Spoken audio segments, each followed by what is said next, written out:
Why didn't I start earlier? Because I was scared of a future version of me. I was scared of what would she think. Imagine how high your standards and expectations must be so that you're afraid of a future version of you. That is honestly sad. And I don't want to be so rude, even abusive, to past me. Because she does not deserve that. Neither do I. Not at all. I was afraid that after some time, I would be ashamed of what I have said or believed in. So I froze and I did not take a single real action except thinking, overthinking, reminiscing of what I could do. What a perfect combination of perfectionism, intellectual evolution, and fear of a fixed identity. Fabulous self-sabotaging mental block. I wasn't scared that I currently am dumb or stupid. I was scared that future me would think that. I was afraid that I would not be as good, as wise, as skilled, as profound in living as she is.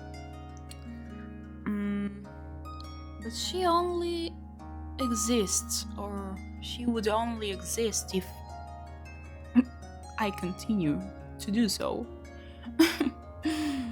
We both depend on me. And to be honest, if after a month, 6 or 12, I don't look back on myself, my art, and I don't see a single flaw, or I don't agree with the lack of nuance of something, or I don't see at least the tiniest bit of naivety, that would mean that my growth has stalled. Or worse, I haven't grown at all. And that would be deeply unsettling for every fiber and atom of my being.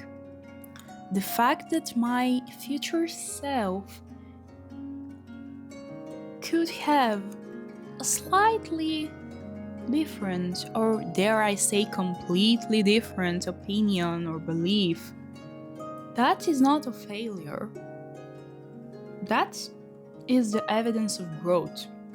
The ginormous truth that paralyzed me was the feeling that if I post, write, or simply say something, that thing would define me forever. But this is not an archive of the absolute truth.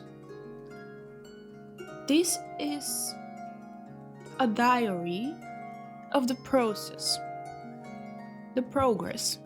Everything I do, I post, I say, is a documentation of my current being, my current self. It's not a declaration of who I will be forever. I had this mental block because I think deeply. I have a strong sense of identity. My mind is quite flexible and mutable, and I have a fear to lock myself inside a past version of me. I am honestly tired of preparation. I am tired of preparing to be this final version of me.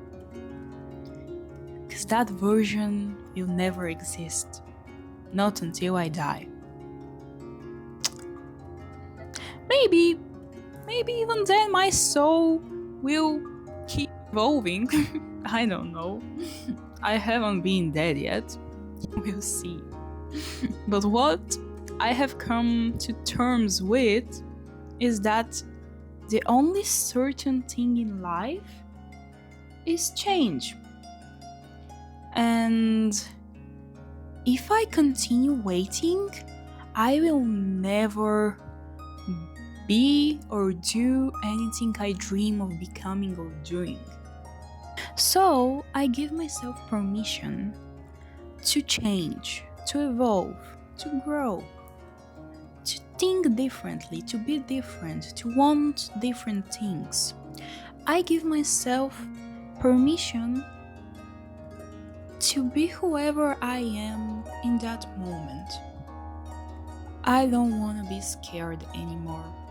I want to be brave. Both bravery and fear feel the same in the body. But true courage isn't the absence of fear. It's the willingness to act, though feeling afraid. Being brave means feeling fear, anxiety, exhaustion, and weariness, and choosing to move through it, not pretending it isn't there. Because if something doesn't scare you at all, you might not need courage to face it. Exactly the presence of fear shows the true test of courage. So be kinder to yourself. And out of self love, if you don't love yourself, at least out of a bit of self respect, don't forget to push yourself out of the self sabotaging loops you have fallen into. Because you deserve that. I hope you know it. Love you. Bye.